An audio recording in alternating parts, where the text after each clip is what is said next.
Bismillahirrahmanirrahim. Assalamualaikum warahmatullahi wabarakatuh. Waalaikumsalam warahmatullahi wabarakatuh. Para pemirsa dan sahabat beriman dimanapun berada, alhamdulillah kita jumpa lagi di Ustadz Danu Official Channel. Apa kabar semua? Semoga kita senantiasa selalu dalam lindungan Allah Subhanahu wa Ta'ala. Amin, amin ya rabbal alamin. Sahabat beriman, kali ini kita akan ngaji lagi bersama guru kita. Nanti kita akan mohon pencerahannya, mudah-mudahan bisa meningkatkan keimanan dan ketakwaan kita kepada Allah Subhanahu wa Ta'ala. Assalamualaikum Pak Ustadz. Waalaikumsalam warahmatullahi. Assalamualaikum Pak Haji. Waalaikumsalam Pak Tung. Alhamdulillah. Pak Ustadz, kali ini ada satu kasus nih Pak Ustadz yang ingin kami tanyakan dan nanti mohon pencerahannya mengenai apa itu namanya pinjaman itu loh Pak Ustadz. Ya. Jadi sekarang itu kan pinjaman sangat mudah sekali bahkan tanpa anggunan katanya. Saya belum pernah ya Pak Ustadz, tapi saya dapat cerita dari beberapa teman itu yang sampai temen itu sampai ketagihan gitu Pak Ustadz, ketagihan dan akhirnya utangnya banyak, tidak bisa bayar. Nah, seperti itu kasusnya Pak Ustadz. Nah, itu kalau menurut syariat bagaimana seperti itu Pak Ustadz? Mohon pencerahannya Pak Ustadz.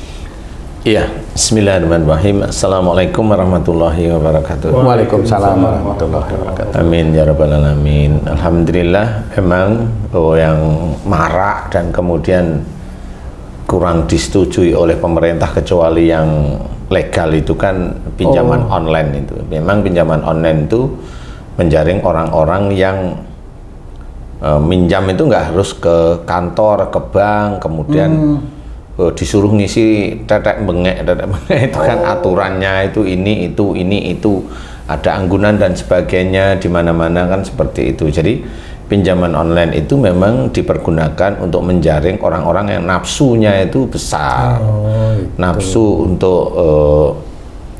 untuk menginginkan sesuatu itu besar.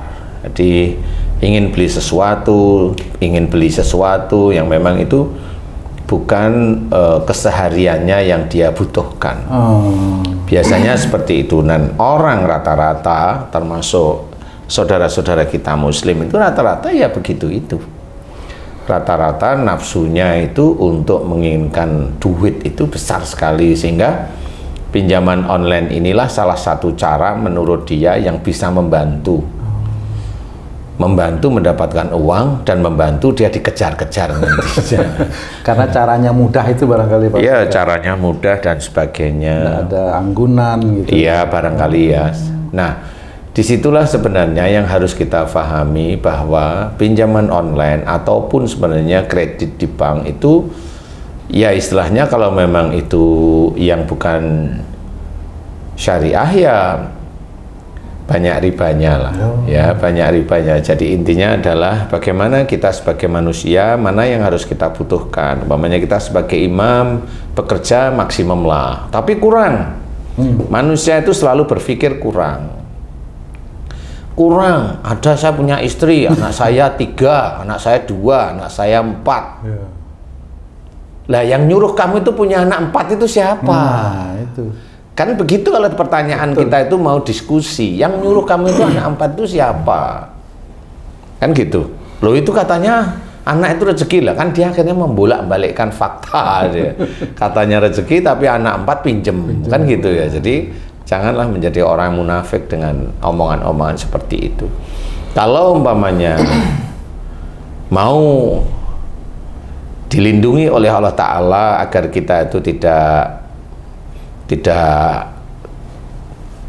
terjerumus ke dalam pinjaman atau pinjaman online, ya dekati Allah Ta'ala yang kita itu senantiasa. Banyak para pendakwah itu bercerita katanya Allah itu maha memberi rezeki, kan gitu ya. Dekatilah Allah dengan apa? Dengan perintah-perintah Allah, ya. Jangan hanya cuma baca ayat ini nanti rezekimu lancar. Enggak ada. Selama rezeki lancar, kalau enggak ada ikhtiar nggak bisa, ya. Harus ada ikhtiar, dan ikhtiarnya itu pun harus lurus, ya. Tidak bisa ikhtiar itu ngawur aja, kan nggak bisa, ya. Nah, kenapa kita harus dekat kepada Allah Ta'ala? Bukan berarti kita itu baru sholat kepada Allah Ta'ala tertib itu baru 2 bulan, 3 bulan, setengah tahun sudah minta kepada Allah Ta'ala itu rezeki itu ngalahin sama orang-orang yang ada di Forbes. Ya kan nggak bisa kayak gitu itu. Nggak bisa. Nah, loh kan saya nggak ke situ. Maksud saya itu keinginan yang menggebu, keinginan kuat terhadap uang itu mbok ya direm. Bekerjalah dengan apa yang bisa punya ilmunya, kemudian bekerja dengan normal sesuai dengan kemampuannya. Kemudian yang ditingkatkan itu bukan, ya boleh meningkatkan waktu, umpamanya paruh waktu malam itu dia bekerja sambilan, boleh sebenarnya ya. Tetapi yang penting itu ada yang ditingkatkan itu adalah ibadahnya, amal-amal solehnya, ketaatannya pada Allah. Kan Allah kan selalu mengajarkan kepada kita, dan Rasul pun mengajarkan kepada kita, kita hidup di dunia itu yang kita cari harusnya akhirat. Tetapi kebanyakan kita-kita yang muslim ini malah diajari oleh orang-orangnya, mursyid-mursyidnya, hidup itu untuk dunia. Contoh, diajari untuk dunia. Kamu kalau ingin kaya baca ini, ya, itu dunia apa akhirat? Kelihatannya sih bacanya itu akhirat. Enggak, itu malah ngajari kelihatannya itu akhirat tapi tujuannya dunia, kebalik seperti itu. Nah, itu salah satu yang tidak disukai oleh Allah Ta'ala. Jadi kelihatannya kamu sholat tertib, kalau ditanyain kenapa kamu sholat itu sampai nggak bisa kerja biar rezekinya besar gitu lah. Sholat kok cari rezeki? Nggak bisa. Sholat itu ketaatan kita kepada Allah Ta'ala, menjalankan perintah-perintah. Kalau yang berhubungan dengan rezeki itu memang diceritakan oleh Allah Ta'ala, wa fis sama'i rizqukum wa ma tu'adun. Di langit ada jalan rezekimu dan apa yang dijanjikan Allah kepadamu. Salah satunya lewat apa nih mendapatkan rezeki? Salah satunya adalah innahum kanu qabla dzalika musyinin. Ini ayat ini jelas, sesungguhnya mereka di dunia selalu berbuat kebaikan. Nah, cobalah berbuat baik menurut syariat. Berbuat baik itu dipahami kepada siapa? Kalau kita sehari-hari ini, kita kan sehari-hari ada teman kerja, ada keluarga di rumah, kan gitu nih. Nah, mana berbuat baik? Ada kita itu sholat kepada Allah Ta'ala, belajar yang benar, sholat yang benar, lurus seperti itu, khusyuk dan sebagainya, berbuat baik kepada orang tua, istri, suami, anak, teman-teman, saudara. Lakukan aja perintah Allah itu. Kemudian kalau ada waktu luang, zikrullah nggak usah yang aneh-aneh. Istighfar boleh terus-terusan, kemudian bertasbih boleh terus-terusan. Itu yang dianjurkan oleh Allah Ta'ala itu seperti itu. Nggak usah yang aneh-aneh. Nah, yang aneh-aneh ini yang otaknya kebelet, pingin punya uang besar, akhirnya nafsu itu tidak terbendung. Dia pinjem di sini gampang, dia pinjem. Nanti pinjem di pinjaman online lain, pinjem. Istrinya sih seneng-seneng aja dia begitu. Lah kalau udah dikejar-kejar sama debt kolektornya mau gimana? Kan gitu. Jadi nggak bisa kita itu memuaskan nafsu, itu tidak boleh di dalam agama kita. Tapi nafsu itu harus dikendalikan. Cara mengendalikan adalah dekatkan diri kita kepada Allah Ta'ala dengan tulus, dengan ikhlas. Kemudian ada yang harus kita kuatkan. Kalau kita sudah niat, berazam, ya sudah, tawakal kepada Allah Ta'ala. Sehingga mudah-mudahan Allah itu melihat, oh ini orang ini bekerja, oh ini kerjaannya sekian, dia dapat uang per bulan, tapi dia kok kerjaannya, dia niatnya baik, dia nggak ngeluh, dia nggak ini, terus dilihat istrinya juga baik, selalu mencoba untuk menyenangkan suami. Nah, Allah nanti suatu ketika orang yang seperti itu ditemukan dengan orang lain yang bisa menolong dia di titik rezekinya. Dia kenal dengan orang, ngobrol, kemudian entah dia itu menolong, entah dia membantu, orang itu seneng, kemudian tanya, kamu kerja di mana? Kalau ada orang sudah mulai berani dia itu bertanya, kamu kerja di mana? Orang itu biasanya punya pekerjaan yang jelas lebih bagus. Biasanya seperti itu. Nah, kalau sudah begitu ya ngobrol biasa. Bisa nggak kamu ini? Ya nanti saya usahakan ya Pak, dengan baik. Bisa saya minta nomor HP-nya, kasih, nggak ada masalah. Kemudian dia mencoba bekerja di paruh waktu, dia bagi waktu. Nah, Di titik itu dia 1 bulan, 2 bulan dia merasa nyaman. Tempat yang lain dia pamit baik-baik menuju ke arah yang berikutnya dengan gaji yang menurut dia sudah cuma lumayan cukup. Itu kan cara Allah memberikan rezeki kan seperti itu. Bukan tiba-tiba baca apa namanya, ayat 1000 dinar umpamanya. Kemudian di amplopnya ada uang. Oh, itu sihir. Itu sihir itu. Bukan Allah ridho, itu sihir, itu yang masukin siluman, itu jin. Nah, itu nggak pernah dibahas seperti itu. Tapi orang Muslim seneng yang seperti itu.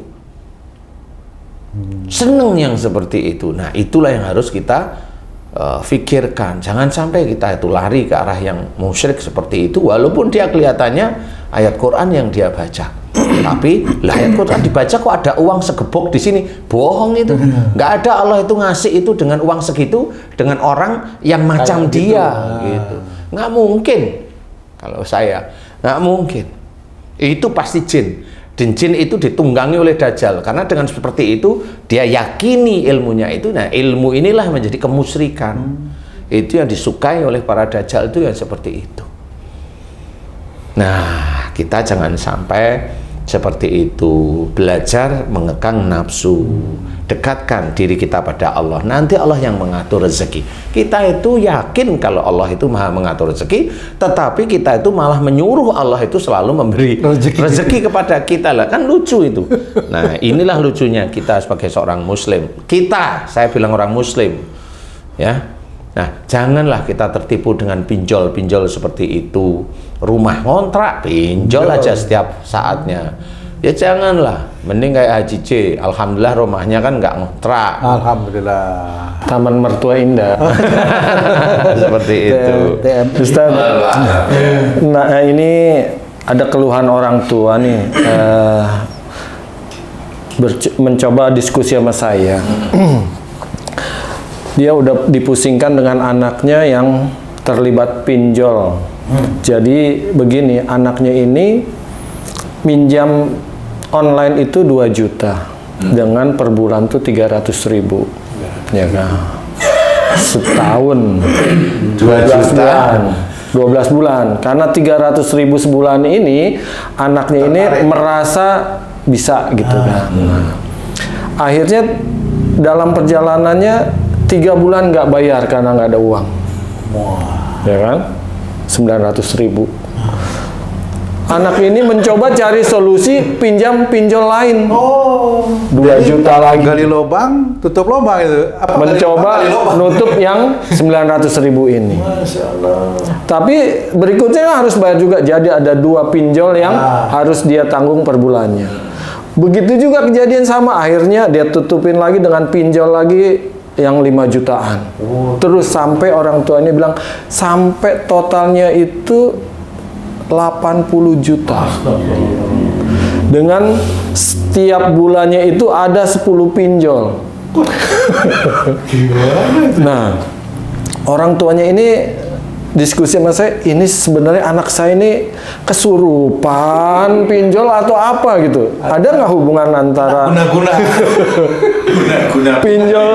pinjol ini memakai penglaris biar nasabahnya itu banyak, atau ada kesalahan orang tua terhadap ini? Itu hubungannya gimana tuh, Ustaz? Jadi kenapa orang yang sejak awal sebelum menikah, setelah menikah, mau punya anak, setelah punya anak lahir, itu selalu dekat kepada Allah Ta'ala, itu disitulah belajarnya.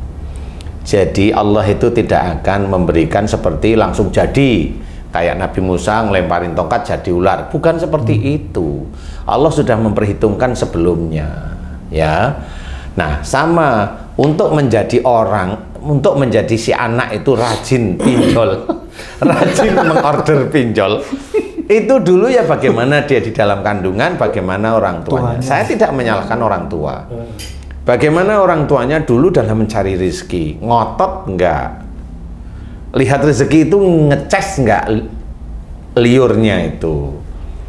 Gitu, awalnya begitu. Nah, kalau sejak itu sudah mulai ngeces, kemudian dia itu terprovokasi dengan saya harus kaya, saya harus begini, saya harus begini, padahal itu tidak diserahkan sama Allah Ta'ala, nggak tawakal. Di dalam bekerja itu nafsu terus untuk mempunyai uang ya, bukan untuk bekerjanya, malah untuk mempunyai uang. Nah, disitulah pada saat dia itu istrinya hamil, dia kan punya genetik pada waktu itu ingin punya uang banyak. Genetik itu dimasukkan oleh Allah Ta'ala. Wujudnya apa? Macam-macam. Bisa memang DNA asli karena sudah, tapi ingat ya, Allah itu menciptakan jin dan manusia. Jadi Allah itu pirantinya juga ada jin, ada juga malaikat. Nah, jin itu akan masuk ke dalam janin jika orang tuanya tersebut melakukan kesalahan-kesalahan keluar dari syariat. Kalau dia nafsu ingin punya harta yang besar tanpa ada Allahnya, selesai. Dia pasti akan menurunkan para jin itu pada janin di kandungan istrinya. Sama seperti itu. Kenapa orang yang emosional, anaknya juga malah lebih emosional? Itu ya karena itu salah satunya. Yang orang bilang turunan. Ya, turunan lah. Jadi bukan cuma ilmu nasab aja, genetik nasab ya begitu. Turun ya. juga. Turun juga ke anaknya. Nah, inilah yang akhirnya mencetak anak itu anak yang kelihatan bagus, baik, ini sehari-hari lucu. Tapi gede kan nggak ngerti. Ya kan, taunya itu kalau masuk surga itu hanya sholat. Padahal yang pinjol pinjaman online itu dia sendiri minjem ya sholat barangkali. Saya nggak tahu orang tuanya sholat nggak? Sholat. Anaknya katanya gimana?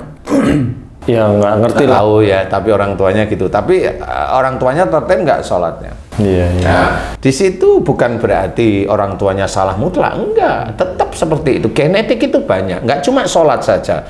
Ada orang yang rajin sholat, ngaji, males. Ada yang orang yang males sholat, apalagi ngaji, kan gitu ya. Nah, inilah yang akan menjadikan anak yang besok dilahirkan itu menjadi ujian bagi orang tua itu yang itu. Jadi orang tuanya itu sudah mencetak anaknya itu sejak sebelum dia itu menikah. Kalau si orang tuanya dulu itu berani dengan orang tuanya lagi, ya anaknya nanti dia akan berani dengan orang tuanya. Resiko kalau punya anak cewek itu yang berani dengan orang tuanya, resiko memang dia sulit mendapatkan jodoh. Nah, orang tuanya nggak ngerti yang begitu-begitu. Ya, itulah salah satunya dasar orang tua bilang, kenapa anak saya itu kok berani sama saya ya? Saya udah ketawa yang begitu itu. Iya serius lah, emang ini anaknya siapa? Anak saya. Nggak akan keluar dari garis-garis genetik seperti Kalau nggak seperti ayahnya, seperti ibunya. Tapi bisa aja seperti tetangganya juga bisa aja.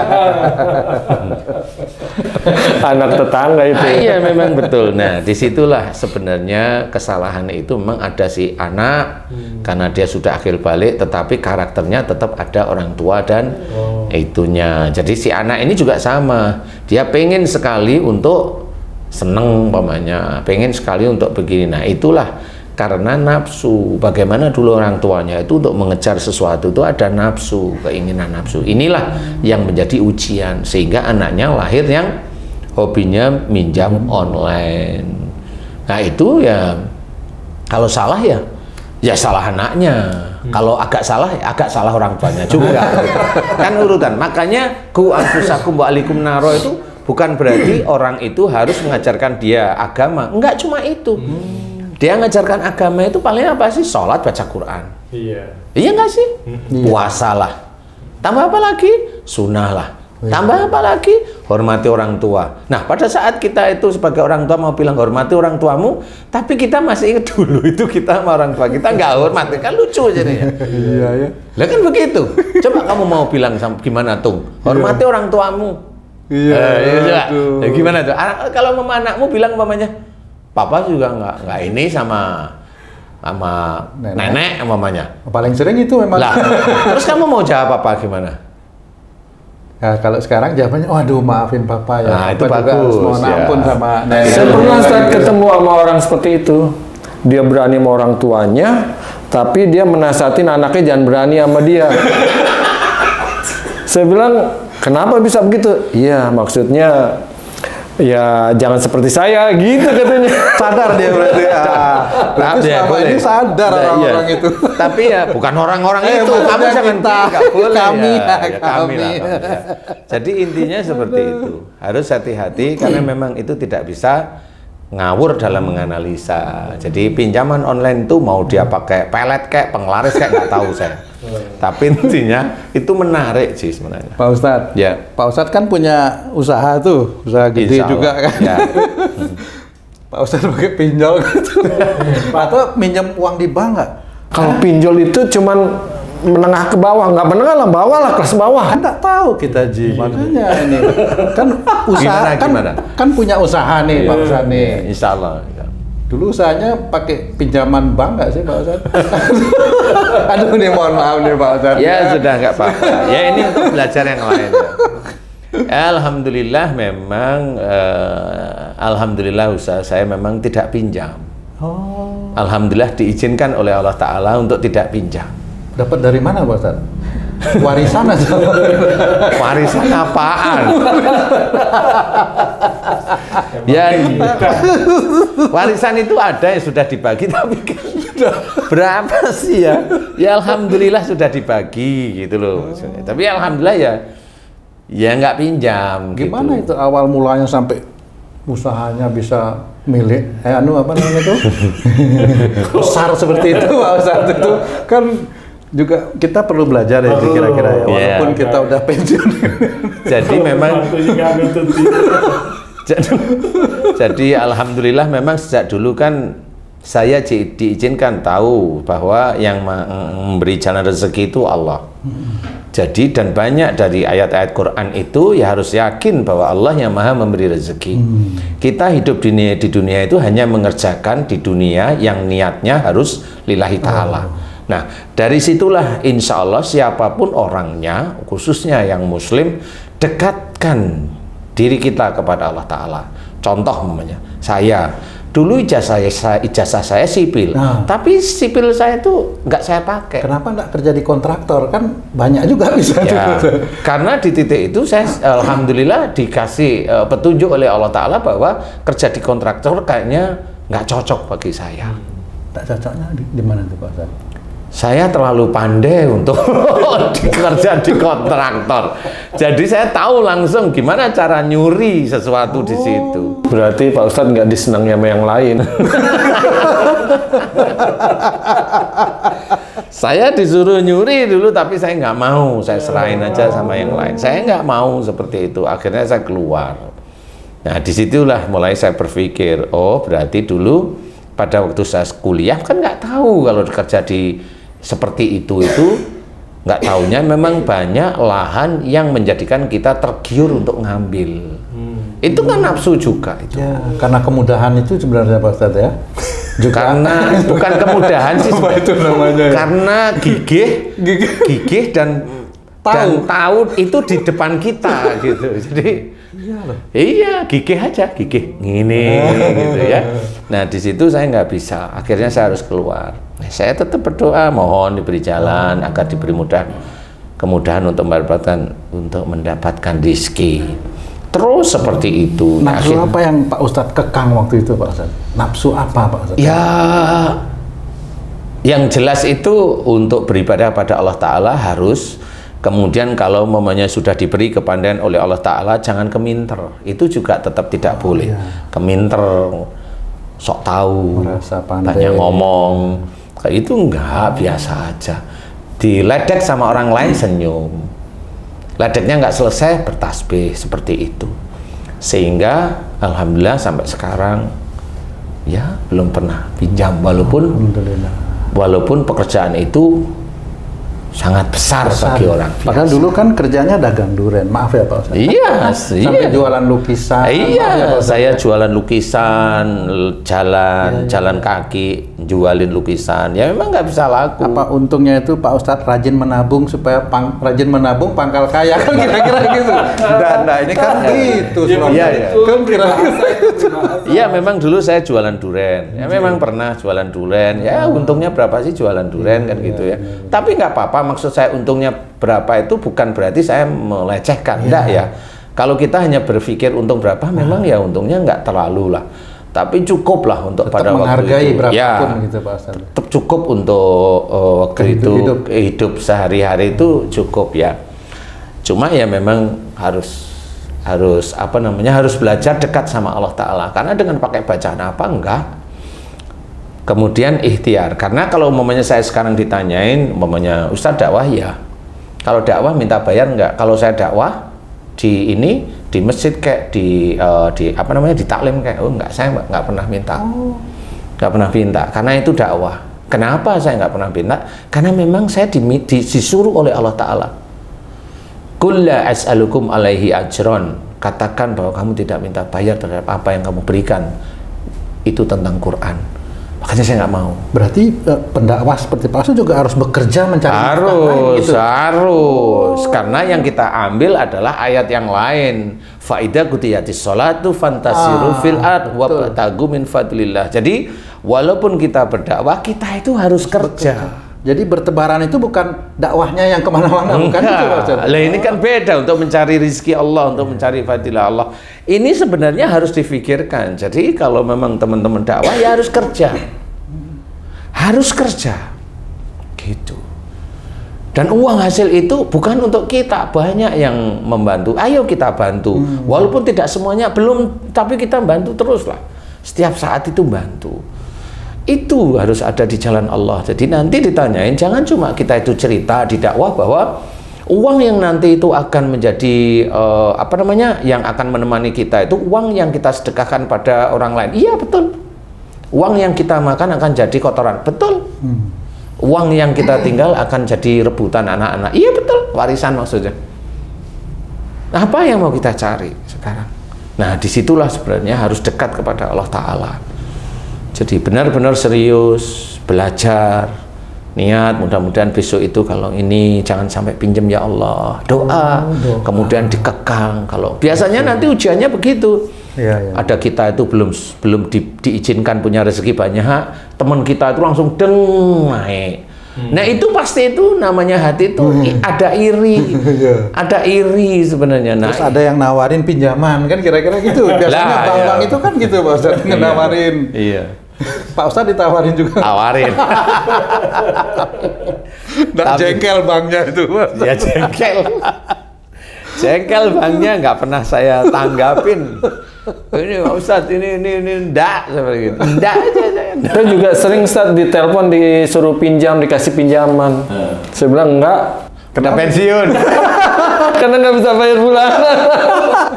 Tapi memang begitu, makanya harus. Jadi ya alhamdulillah sampai sekarang Allah belum mengizinkan, atau Allah sampai sekarang ini tidak mengizinkan saya berhutang. Jadi makanya ya alhamdulillah agak lebih tenang aja saya, ya walaupun itu butuhnya ya besar sekali ya, tapi ya alhamdulillah enggak lah. Alhamdulillah. Kadang-kadang yang kecil aja bikin pusing. Dulu saya juga pernah berutang. Kecil tapi banyak. Ya, makanya harus hati-hati. Kenapa dalam salah satu firman Allah itu diceritakan, kerjakan akhiratmu, dunia akan mengikuti. Nah itu sebenarnya. Jadi banyak orang muslim itu tahu ayat itu atau tidak tahu sama sekali. Yang tahu ayat itu malah mengerjakan, malah menyuruh baca surat ini, baca surat ini ayat sekian sampai sekian. Bukan begitu caranya. Ada yang mengartikan Ustaz, kerjakan akhiratmu, dunia ikut. Dia sholat terus nggak kerja. Ya kan sama. Padahal dalam Quran kan disuruh ikhtiar juga. Kan begitu. Banyak kerjakan akhirat itu ada 6.000 lebih ayat. Itu loh kuncinya, bukan sholat. Ya sholat itu diceritakan juga agar kita mengerjakan. Iya kan, bersedekah itu juga dianjurkan oleh Allah Ta'ala, tetapi bukan itu aja. Nanti kalau mau dikasih kaya, pinjem dari pinjaman online, disedekahkan lah, habis ya. Udah nggak ikut menikmati, dikejar-kejar sama itunya. Nah ya nggak bisa seperti itu. Nah inilah yang harus kita waspadai. Jangan pinjaman demi pinjaman itu nafsu. Itulah setan yang mengkilik-kitik kita itu agar pinjam. Kadang-kadang setan itu lewat istri kita. Oh, bisa ya Pak Ustaz? Oh, bisa. Bisa lewat anak nggak itu Pak? Bisa. Berarti semakin banyak anak, semakin banyak kira-kira kilik-kitik setan gitu. Iya, kan bisa. Itu ya. Nah, cuma kalau memang kan beda nih. Ya. Kalau umpamanya istri itu butuh, kan kita tanya untuk apa? Kan jelas tuh jawabannya. Untuk makan, Pak. Oh iya, sudah. Untuk apa? Untuk bikin rumah di sono lu kan itu kan beda ya. Atau udah 6 hari tak ganti nih gitu. Jilbabnya. Iya, jadi setan itu menggelitik kita itu lewat macam-macam dari segala arah. Jadi itu harus seperti itu. Saya aja kalau sampai di rumah itu mamanya, saya kan di Jakarta, di Jogja mamanya. Itu kan saya nggak tahu sama istri saya itu dibeliin ini beliin. Saya itu ngomong beli aja, Mbok yang masak di rumah. Anak saya yang nomor 1 bilang, Pak, ini baru hari ini loh Bapak datang itu begini. Akhirnya ya sudah. Penghormatan, bentuk penghormatan. Iya. Tapi memang gitu, oh ya sudah. Biasanya sayur mulu Pak. Oh ya sudah. Ya boleh. Jadi itulah yang harus kita kerjakan. Keinginan punya uang banyak itu nafsu, itu harus kita tekan. Jangan, kita juga harus melihat apa yang harus kita kerjakan. Bukan persoalan ikhtiar dunianya, tapi yang kita kerjakan kepada Allah. Itu kuncinya. Yang kita kerjakan pada Allah itu termasuk umpamanya kalau kamu diejek, difitnah nih tuh, kamu mau apa? Kamu pasti balas. Kalau enggak jengkel aja, kan gitu. Manusia. Nah, kalau bisa pada waktu kamu difitnah, kamu dijelek-jelekin di ini, bertasbihlah pada Allah. Itu yang kamu kerjain kepada Allah pada saat kamu itu difitnah. Padahal itu sendiri berbuat baik. Yang mitnah adalah saudaramu sendiri muslim, nggak usah dilawan. Kan begitu. Apalagi yang ngasih nasihat itu orang tuamu loh. Kok kamu ngasih nasihat kok kamu lawan? Bener Pak. Bener emang. Bener. Aduh, mohon maaf deh. Jadi pertanyaanmu Tung tadi iya, Pak Ustaz. Baik istilahnya. Maaf ya Pak Ustaz. Enggak apa-apa. Ya istilahnya kalau sampai sekarang nyangka aja. Kamu tanya pekerjaan saya apa ya saya belum mau cerita. Apa, tapi Pak ya nggak perlu saya jawab dulu. Ya besok aja. Nanti 2 tahun lagi udah bahaya Pak. 2 tahun lagi nih. Iya kan? Jadi intinya harus belajar beneran, jangan sampai kita itu terprovokasi dengan pinjaman online karena nafsu kita itu seperti itu. Kalau memang istri kita itu butuhnya hanya untuk main-main, tekan istri kita karena kita sebagai imam. Kasih yang sewajarnya, anak juga kasih sewajarnya. Istri dan anak harus tahu kita itu di mana posisinya. Kalau memang posisi kita itu tidak terlalu hebat ya jangan minta yang aneh-aneh kan gitu. Itu yang jarang sekali ya. Suami boleh mau menyenangkan istri boleh, tapi ya lihat dompetnya itu sampai di mana dia bisa menyenangkan istri. Bukan berarti seorang suami menumpuk harta untuk bukan, belum tentu dikatakan dia menumpuk harta. Dia bisa hartanya itu memang nanti untuk dipergunakan sesuatu yang berguna di akhirat. Nggak boleh kita itu mencibir orang yang bukan menumpuk harta, orang yang menabung untuk sesuatu yang kita tidak tahu. Bisa aja orang yang suuzon itu yang kelihatan dia itu sama berpeci sama kita, ini malah yang salah dia. Karena dia hanya iri dengan saudaranya yang memang dikasih derajat oleh Allah Ta'ala, kelebihan, dan dia iri. Seperti itu. Jangan seperti itu, jangan iri. Janganlah, belajarlah. Walaupun itu susah, ya itu susah, tapi harus belajar. Kesulitan jalanin aja, serahkan sama Allah Ta'ala. Kalau memang jadi orang baik, pengen jadi orang baik, lurus aja. Kalau ingin menjadi orang takwa, tetap lurus aja. Nanti ujian itu ada di depan-depan kita. Jalanin dan selesaikan ujian itu. Selesaikan ujian itu. Jangan menghindar. Selesaikan ujian itu. Wah, ini kayaknya nggak enak. Telen nggak enak itu. Karena tidak enak itu pada waktu kamu sudah tahu tidak enak, saya bilang telan, berarti kamu harus menerima takdir Allah yang kurang baik menurut kamu.